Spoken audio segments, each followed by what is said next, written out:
Bunso ako sa aming magkakapatid, pero parang ako ang umaastang panganay sa pamilya ko. Bulong ni Maria habang nag-aasikaso ng kakainin sa hapunan. Katatapos lamang niyang magsaing ng sarili niyang perang ipinambili ng bigas.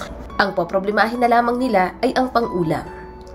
Bata pa lamang si Maria, naranasan niya ng buhay mahirap. Hanggang sa tumuntong siya ng 18 taong gulang, ganoon pa rin ang nararanasan niya. Kaya naman, paminsan-minsan, sumasideline si Maria sa karinderya upang makatulong sa pang-araw-araw na gastusin. Ang kanyang tatay na si Rando ay isang mangangalaka lamang, habang ang kanyang inang si Josephine umaasa sa sugal. Wala itong ibang ginawa kundi ang magsugal. Ang kanyang ate at kuya naman maagang nagsipag-asawa. Nasa iisang bahay lang din nakatira. Ang tanging hinahangad niya lamang ay tumigil na ang kanyang tatay sa pangangalakal dahil matanda na ito. Ang kanyang ina, walang ibang ginawa kundi ang magsugal ng magsugal sa perang ibinibigay ng kanyang ama. Ang nanay niya ay 40 taong gulang pa lamang at kung tutuusin, hindi pa naman ito gaanong matanda. Ngunit wala itong ibang ginawa kundi pumunta sa pasugalan at kung may pera man, ibibigay iyon sa 2 anak at apo. Habang si Maria, sa tatay lamang nakukuha ang kalinga at pagmamahal na ninanais niya. Walang araw na sinayang si Maria. Nag-ayos siya ng mga papeles at mayroon siyang agency na inaplayan papunta sa ibang bansa. Hindi man gusto ni Maria, wala siyang magawa dahil patuloy pa rin sa pangangalakal ang kanyang ama. Para lamang mayroon silang makain sa araw-araw. Habang naghihintay si Maria ng balita papunta sa Saudi, nag-e-extra-extra muna siya sa karinderya upang mayroong kitain. Hanggang dumating na nga ang araw na inaasam niya. Itay, aalis na po ako bukas. Mangingibang bansa na po ako para magtrabaho. Naluluhang wika ng dalaga habang kausap ang kanyang ama. Kasalukuyan ito nag-aayos ng mga kalakal sa labas ng bahay. Mamimiss kita anak, hindi mo naman kailangan gawin to. Wika ni Rando, bakas ang lungkot sa mukha nito. Ano ba kayo tay? Kailangan ko tong gawin para sa inyo. Kaya ko pa naman anak. Ngumiti ang kanyang tatay upang ipakita sa kanya na maayos lamang ito. Pero alam ni Maria na hirap na ito sa buhay. Ayoko pong nakikita kayong ganyan, itay. Ayoko pong nakikita kayong nahihirapan. Ang tagal-tagal nyo na pong nagsasakripisyo para sa amin. Ano na namang drama yan? Maria, mag-impake ka na ng mga gamit mo. Pumagit na ang nanay niyang si Milagros. Nay, ipangako niyo po sa akin na hindi niyo pagtatrabahuhin si tatay kapag nasa abroad na ako. Tsaka wag na po kayong magsugal. Tumayo si Maria at lumapit sa kanyang ina.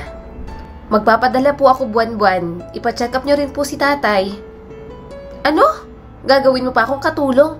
O siya, sige, mag-impake ka na. Darating ang asawa ng ate mo dahil wala ka na. Sa kanila na yung kwarto mo. Maria, wag mo kaming kalimutan na. Kahit panggatas lang ng baby ko. Saad naman ang ate niya.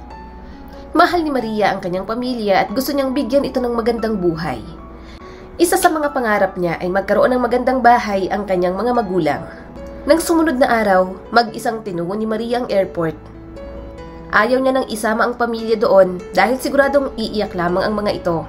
Lalo na siya. Pagdating sa ibang bansa, nagsimula siyang manibago sa lugar at sa mga taong nakakasalamuhan niya. Good day sir, my name is Maria. Pakilala ni Maria matapos siyang ihatid sa bahay ng kanyang pagtatrabahuhan. Nice to meet you Maria. You can call me Sir Fred. Wika ng kanyang amo. Katabi nito ang 2 matanda. She's my mom, Bennett, and my dad, George. Nice to meet you, Sir Fred, Ma'am Bennett, and Sir George. All you need to do is to cook, wash the dishes, and clean the house. Saad ni Fred. Hindi niya akalain na ang trabaho niya pala'y all around. Ngunit, sulit na rin iyon para sa kanya dahil nasa 30,000 ang sahod niya kada buwan. 2 linggo na simula nang dumating siya sa Saudi upang magtrabaho, tila naninibago ang katawan niya sa dami ng gawain. Maria! Maria! Where's Maria? Isang katok sa pinto ang bumasag sa pagkakatulog niya. Hindi niya namalayang tanghali na pala. Sinubukan niyang bumangon pero hindi niya makaya dahil sa sobrang sakit ng kanyang katawan. She's still sleeping, ma'am. Dinig niyang sagot ng kasamahan niyang babae na si Grace. What are you doing, Maria? It's very late in the morning. Sigaw ng amo niya na makikita ang galit sa itsura nito. I'm sorry, ma'am. I'm sick. That's why I didn't wake up early. Paghingi ng tawad ni Maria, napilit itinatayo ang sarili. Get up and cook! Maotoridad na wika nito bago lumabas ng pinto. Masakit man ang katawan, pinilit niyang tumayo at lumabas ng kwarto. Pagdating niya ron, Nakita niya sa sala si Grace at ang batang inaalagaan nito. Nakita niya rin sa dining table si Sir Fred. Habang tumatagal, unti-unting napagtatanto ni Maria na ang buhay sa abroad ay isang malaking sakripisyo. Hindi magiging madali. Nang sumapit ang katapusan ng buwan, sa wakas, dumating na rin ang pinakahihintay na araw ni Maria para sa kanyang unang sahod. "Hello, Nay!" Wika niya nang sagutin ang tawag. "Oh, Maria! Mabuti naman naalala mo pang tumawag." Saad ng kanyang ina na mayroong inis sa tono. "Magpapadala po ako ngayon sa inyo." Masayang sabi niya rito. "Mabuti naman, marami akong utang na babayaran. At saka yung binabalak nating bilhin na bahay. Dapat lang na ipadala mo ang lahat ng sahod mo rito." Nanlumo si Maria nang marinig ang sinabi ng kanyang ina. "Nasaan po si tatay? Kamusta na po siya?" Nag-aalalang tanong ni Maria. Ngunit napagtanto niyang pinatay na palang tawag. Nang araw na yon, ipinadala ni Maria ang lahat ng pera na sinahod niya. Hindi man lang niya naisip na magtira para sa sarili dahil ang tanging iniisip niya ay magkaroon ng magandang buhay ang pamilya niya. Maingat na nagpupunas ng mga baso si Maria nang bigla na lamang dumulas ang kamay niya. Sanhi upang ito'y malaglag sa sahig. Maririnig ang lakas ng pagbagsak nito. Napatigil sa paglalakad ang matandang lalaki at masamang tumingin sa kanya. "What happened?" Isang sigaw ang pinakawalan ng matandang lalaki at lumapit sa kanya. Hindi niya alam ang gagawin dahil mabilis na pinangunahan siya ng takot. Mabilis niyang pinulot ang bubog gamit lamang ang mga kamay niya. "You're so dumb!" Sigaw nito at naramdaman niyang pagdura nito habang nakayuko siya. "I'm sorry, sir." Nagsimulang tumulo ang mga luha niya. Sa ilang beses na nangyari iyon, hindi pa rin siya nasasanay. Muli nitong minura si Maria bago umalis. Pilit na pinipigilan ni Maria ang kanyang pag-iyak habang tinatakpan ng bibig na makagawa ng ingay. Hindi niya namalayan, dumudugo na pala ang kamay niya dahil sa bubog. Ilang buwan ang lumipas, ilang beses na rin nakapagpadala si Maria sa kanyang pamilya. Ngunit mayroon pa ring pag-aalala at hindi mapakali ang isipan niya dahil madalang lamang niyang makausap ang kanyang ama. Sa ilang buwan na lumipas, hindi naging madali iyon para sa kanya. Ilang beses siyang nagkasakit at kahit pagod na sa trabaho, pinipilit niyang gawin ang gawaing bahay dahil yun naman ang nakatoka sa kanya. Ilang beses siyang nagkakamali kaya naman hindi niya maiwasang masigawan ng dalawang matandang mag-asawa na magulang ng kanyang amo. Dumating din sa punto na minumura siya ng mga ito at minsan dinuduraan, ngunit hindi niya magawang magalit dahil sa tuwing nangyayari yon, palaging ang kanyang among si Fred ang humihingi ng tawad para sa kanila. Ayon rito, kinakailangan niya lang daw pagpasensyahan dahil matanda ng mga magulang niya. Sino ba naman siya para magalit? Wala nga siyang karapatan para makaramdam noon dahil ang palagi niyang iniisip, isa lamang siyang katulong. Sumapit ang buwan ng Desyembre, petsa 25, araw ng Pasko. "Hello, Nay! Merry Christmas po!" "Maria, buti tumawag ka. Kailangan ko ng pera. Magpadala ka bukas." "Po? Kapapadala ko lang po ng nakaraang buwan. Tsaka wala pa pong katapusan ng buwan ngayon. Wala pa pong sweldo." "May sakit si Rando, Maria. Ayaw mo pa rin magpadala?" Matapos marinig ang pangalan ng kanyang ama, bigla siyang nakaramdam ng takot. Ano pong nangyari sa kanya? Nauutal na tanong niya rito. "May sakit ang tatay mo. Mahina ng pangangatawan. Kinakailangan mong magpadala ng pera. Pwede ko po bang makausap si tatay?" "May sakit nga. Nag-iisip ka ba, Maria?" Bulalas nito. Maririnig ang galit at pinaray ang tawag. Hindi alam ni Maria kung anong mararamdaman. Paskong Pasko, ganito ang bubungad sa kanya at mayroon pang sakit ang kanyang ama. Ayaw mong paniwalaan, wala na siyang magagawa dahil hindi niya naman ito nakikita. Isa pa, hindi naman siya sigurado kung anong nangyayari sa Pilipinas.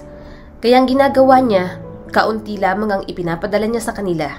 Isa pa, natuto na siya. Hindi niya pinapadala ang lahat ng sahod niya dahil siguradong kulang iyon at hihingi ng hihingi ang kanyang ina hanggang walang matira sa kanya.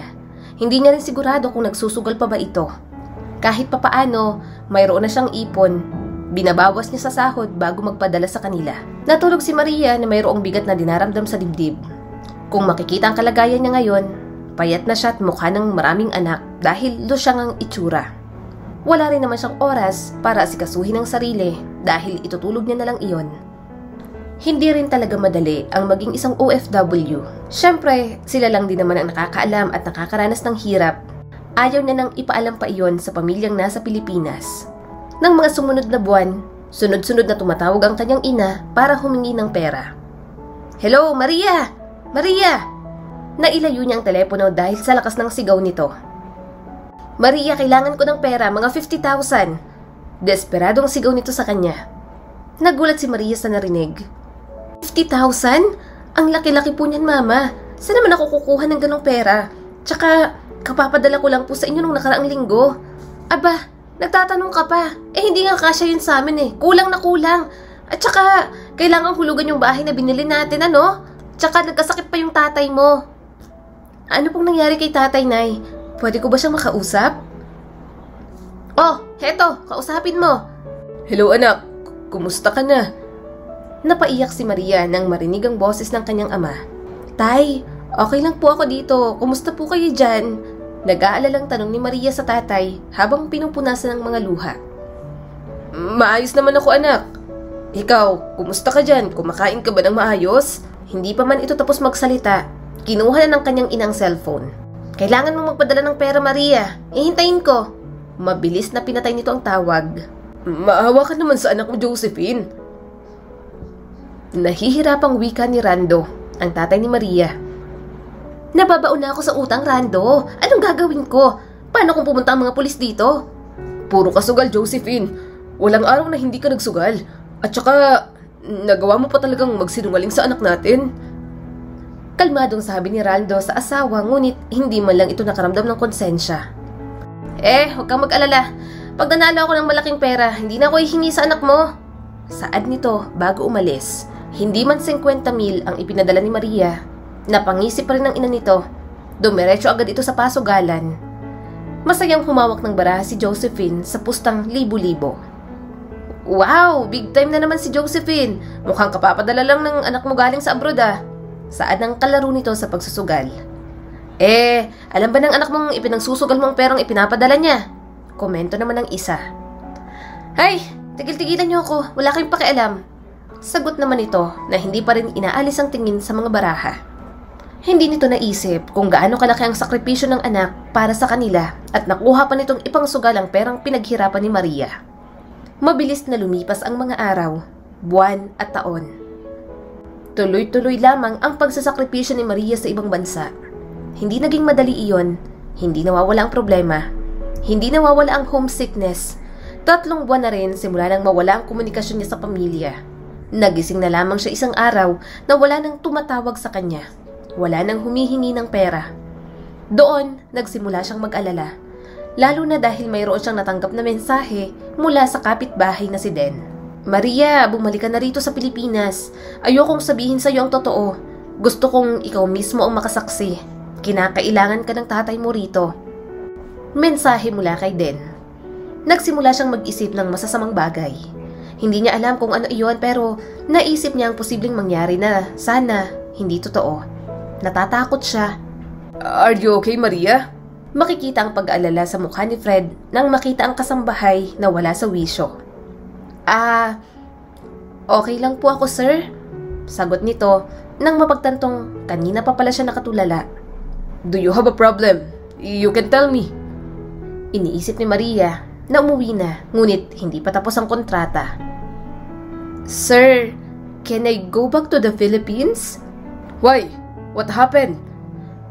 Sunod-sunod na tanong nito habang nakahawak ang kamay kay Maria. "My family in the Philippines. I don't know what happened to them." Saad nito. Pumayag naman ang kanyang amo.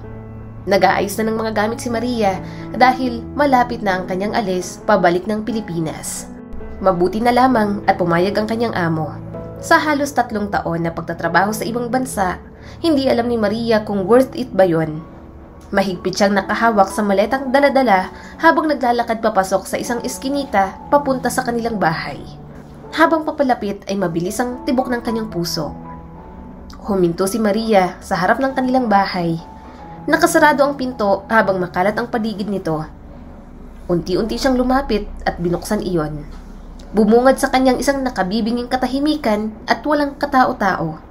Dumiretso siya sa mga kwarto pero wala siyang nakitang kahit ano. Inisip niyang nandun ang mga ito sa bagong bahay, ngunit hindi niya alam kung saan iyon. Lumabas si Maria sa pinto.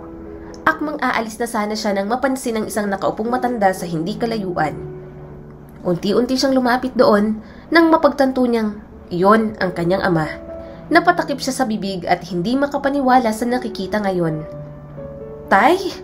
Nagsimulang tumulo ang mga luha ni Maria habang tinatawag ang kanyang ama. Anak, Maria, ikaw na ba yan?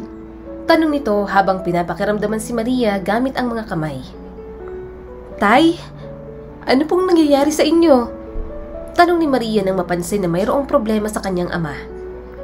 Maria, akala ko hindi na kita makikita. Wika ni Raldo. Hindi makapaniwala si Maria sa nasaksihan. Ang kanyang ama, malabo na ang mga mata. Ang kanyang ama, hindi na gaanong nakakakita dahil sa katarata nito. Nakayuko lamang ito habang tumutulo ang mga luha. Tay, bakit kayo nagkakaganyan? At bakit po kayo nandito? Nasaan po sila? Nasaan si nanay? Nasaan sila kuya at ate? Sunod-sunod na tanong ni Maria. Yakap-yakap ang tatay sa mga bisig niya. Maria, buti nakabalik ka na. Mayroong lumapit sa kanilang babae. Den, ano bang nangyayari dito? Tanong ni Maria sa kaibigan. Maria, 3 buwan ang nakakalipas simula nang iniwan mag-isa si Kuya Raldo ng pamilya mo. At sa loob ng panahon na yon, siya lamang ang nandito sa bahay ninyo. Tinutulungan lang namin siya araw-araw. Bakit hindi mo agad sinabi sa akin? Hindi ko kaagad nasabi sa'yo kasi pinakiusapan ako ng tatay mo. Tsaka ayaw ko rin makialam sa nangyayari sa pamilya mo.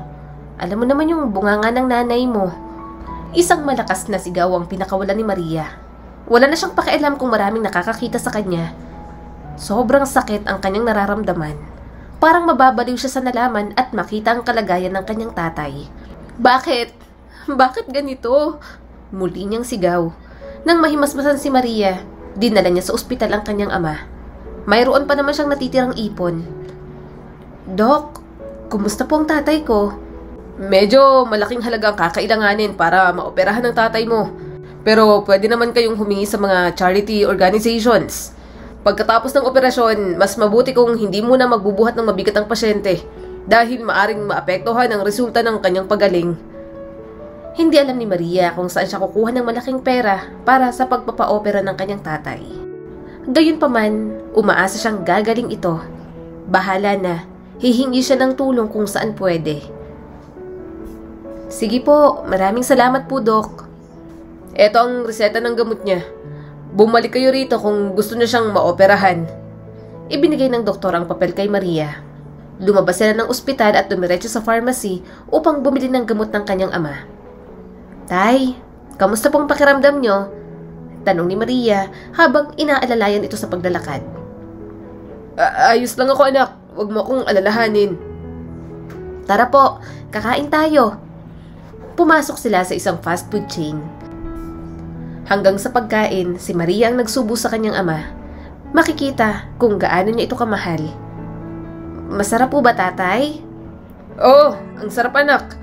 Sagot naman ni Raldo. Hindi ba pinangako ko sa inyong makakakain din tayo ng masarap na fried chicken? Pagkatapos ng lahat ng yon, umuwi na sila sa kanila. Inayos ni Maria ang mga natitirang gamit doon. Tay, punta lang po ako kay Den. Dito lang po kayo, ha?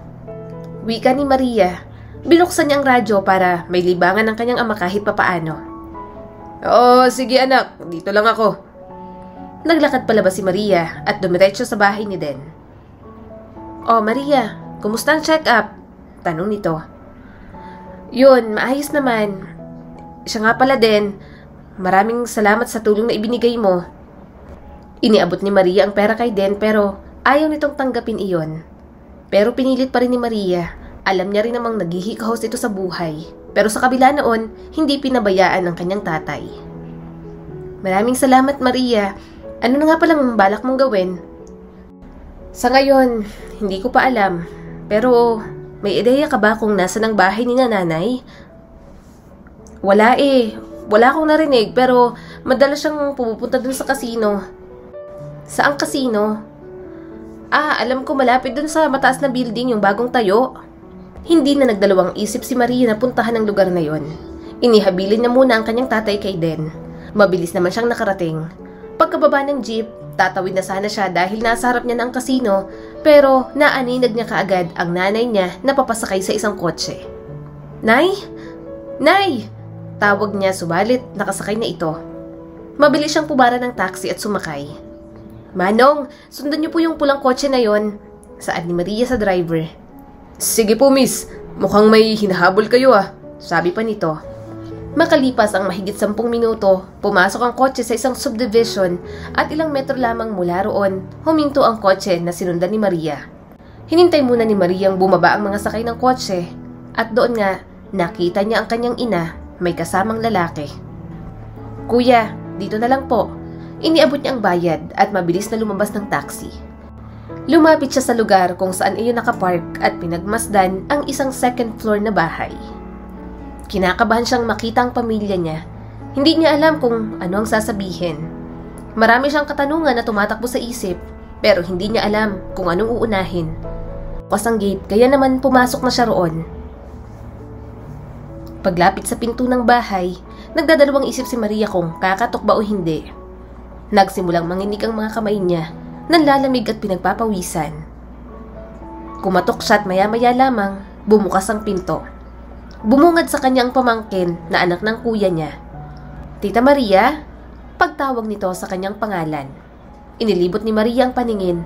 Makikita niya ang kanyang pamilya, masaya habang kumakain sa isang malaking mesa. Hindi siya makapaniwala. Abot tenga ang ngiti ng kanyang ina habang katabi ang isang lalaki. Mabilis na tumulo ang mga luha ni Maria nang makita ang nanay niya na mayroon ng iba, lalo na nang makita ang mga kapatid niya, kasama ang mga asawa at anak, masayang kumakain. Hindi man lang naiisip ang tatay nilang iniwan sa lumang bahay na hindi na nakakakita. Mababakas ang galit sa mukha ni Maria habang ang lahat ay hindi makapaniwalang makita siya sa bahay na iyon. Umayos ng upo ang kanyang ina habang hindi maalis ang tingin kay Maria. Pumalakpak siya at lumapit sa kanyang nanay. "Ang saya naman ng pamilya nyo. Parang wala kayong nakakalimutan." "Anong ginagawa mo rito, Maria? Kailan ka pa nakauwi?" Tanong ng kanyang ina. Lumapit na rin ang mga kapatid niya. "Welcome back, Maria. Nakabalik ka na pala." Hindi makapaniwalang tanong ng kanyang kapatid na babae. "Ang laki ng anak mo, ate. Mukhang dahil yan sa perang ipinambili mo ng gatas." Sarkastikong sabi niya rito. Ano bang ginagawa mo rito, Maria? Tanong ng kanyang kuya Anton. "Bakit? Bawal pala ako rito? Kaninong pera bang ipinambili ng bahay na to?" Tanong ni Maria, pabalik sa kuya na hindi naman nakasagot. "Galing ito sa sugal ko, Maria." Saan ng nanay niya?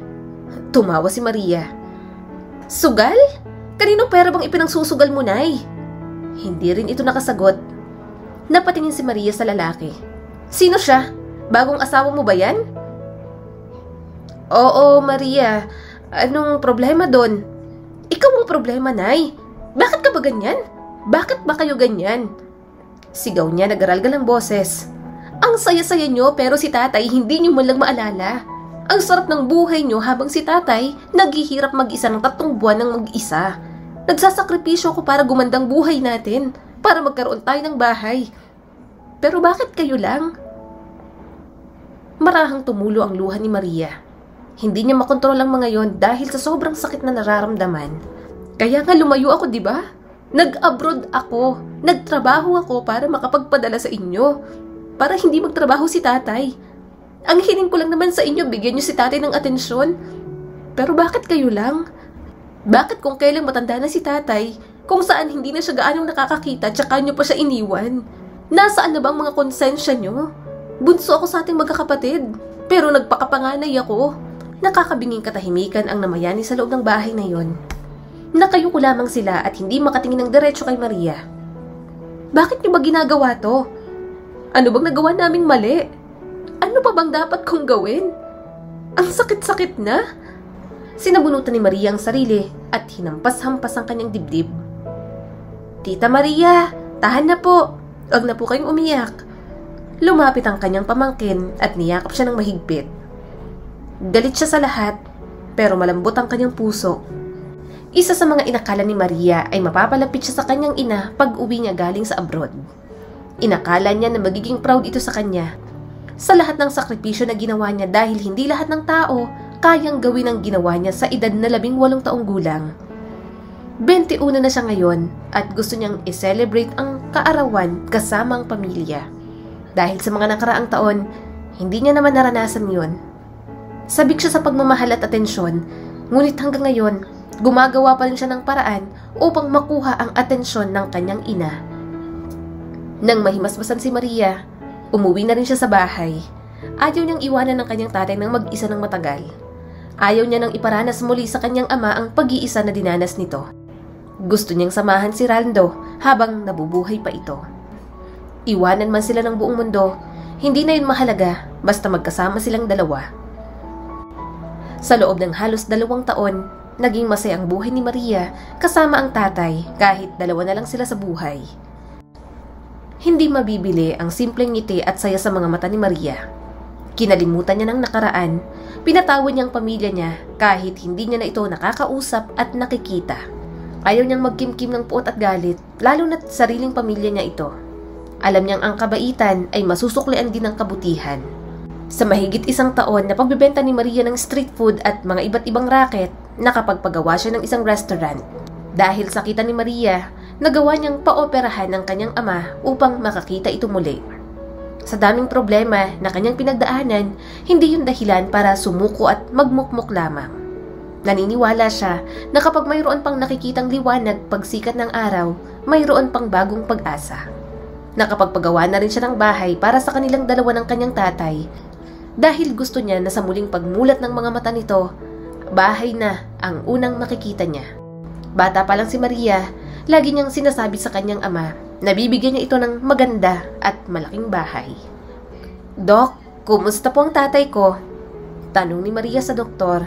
Nasa harap niya ang kanyang ama, nakabalot ang puting tela sa mga mata. 1 buwan matapos ang matagumpay na operasyon, tatanggalin na ang bendang iyon. "Maaari nang tanggalin ang tela sa mga mata ng tatay mo.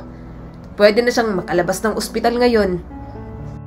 Masaya si Maria sa narinig. Hinawakan niya ng mahigpit ang kamay ni Rando. "Tay, narinig niyo po ba yun? Makakakita ka na." "Oo anak, sa wakas, makikita na rin kita." Matapos ang proseso ng pagtanggal ng benda, muling nakakita ang tatay ni Maria. "Tay, may sorpresa ako sa inyo." "Makita lang kita anak, sapat na sa akin yun." Sumakay sila sa naipundar na kotse ni Maria at tumiretso kung saan ang bahay na ipinatayo nito. "Tay, pikit po kayo, wag madaya." Nakangiting sabi ni Maria bago bumaba at inalalayan ng kanyang tatay. "Surprise! May bahay na po tayo." Masayang lumapit si Maria kay Rando at niyakap ito. Napaluha naman ang kanyang ama dahil sa kasiyahan na nararamdaman. "Pasensya ka na anak. Alam kong sobrang hirap ang dinanas mo. Makamit lang ang lahat ng ito." "Ano ba kayo, tay? Ayos lang po yun. Para sa atin naman ito." Akmang papasok na sila nang biglang dumating ang mga taong hindi inaasahan ni Maria. "Maria, anak!" Makikita ang pagtataka sa itsura ni Maria nang makita ang kanyang ina kasama ang 2 niyang kapatid. "Raldo, nakakakita ka na?" "Oo, Josephine. Salamat sa anak kong si Maria." "Anong ginagawa niyo rito?" Inis na tanong ni Maria. "Anak, tulungan mo kami. Kinakailangan kong malaking pera para mabayaran ang mga utang ko. Wala na rin kaming bahay. Naisangla ko sa bangko." "Maria, maawa ka kay nanay. Hinahabol na siya ng mga pulis." Wika naman ng kanyang ate. "Wala akong maitutulong sa inyo. Mabuti pa, umalis na kayo." "Anak, mahawa ka." Halos lumuhod ng pakiusap ni Josephine, pero hindi niya ito pinansin. "Hindi ka na kasi nadala, Josephine. Puro kasugal. Nasaan ang mga ipinagmamalaki mo?" Wika naman ni Raldo. "Pamilya mo pa rin kami, Maria." Saad naman ang kanyang kuya. "Oo, pamilya ko nga kayo. Pero nung panahon kami ang nasa sitwasyon ninyo, tinulungan niyo ba kami? Nasaan kayo nung panahon kailangan ko kayo? Lalo na si tatay, nung nag-iisa siya rito. Naisip niyo bang tulungan?" Galit na sigaw ni Maria. "Patawarin mo ko anak. Nagsisisi ako sa mga ginawa ko. Maya-may dumating na ang mga pulis, kasabay ng paghuli kay Josephine. Anong ginagawa ninyo? Pakawalan niyo ang nanay namin, sabi pa ng ate niya. Mrs. Josephine, you're under arrest for illegal gambling. You have the right to remain silent. You have the right to an attorney. Ang lahat ng sasabihin mo ay maaari mong magamit o maging laban sa'yo sa loob ng korte. Ayokong makulong, anak. Tulungan mo ko. Sigaw ni Josephine habang pinipilit itong isakay sa loob ng sasakyan. Pinagmasdan lamang ni Maria kung papaano isinakay ang kanyang nanay ng mga pulis. Mayroon siyang nararamdaman na awa para dito. Pero gusto niyang magsilbi itong aral sa kanyang ina para matuto. Umuwi na kayo sa dati nating bahay, Kuya Anton at Ate Menda. Doon kayo tumira. Pinaayos ko yon. Huling wika ni Maria sa dalawa niyang kapatid na umiiyak. Niyaya niya ang kanyang tatay na pumasok sa loob ng bahay. Ayos lang kayo, tay? Oo, anak. Namuhay si Maria kasama ang kanyang tatay ng masaya. Lalo pang nagtagumpay si Maria sa buhay at ipinasyal sa iba't ibang bansa si Raldo. Nagpapasalamat siya sa Panginoon na nasuklian ang pagtsatsaga niya at hindi pagsuko sa hirap na hamon ng buhay noon. Maging aral ito sa atin na huwag sumuko hanggang sa makamit natin ang tagumpay. Kahit mayroong mga suliranin at kahit tinalikuran man tayo ng mga taong nasa paligid natin, patunayan natin sa kanila na mali ang desisyon nilang tinalikuran tayo. Muli, ito po si Skylar Guro at sana may bago na naman kayong natutunan sa kwento natin ngayon. Maraming salamat po.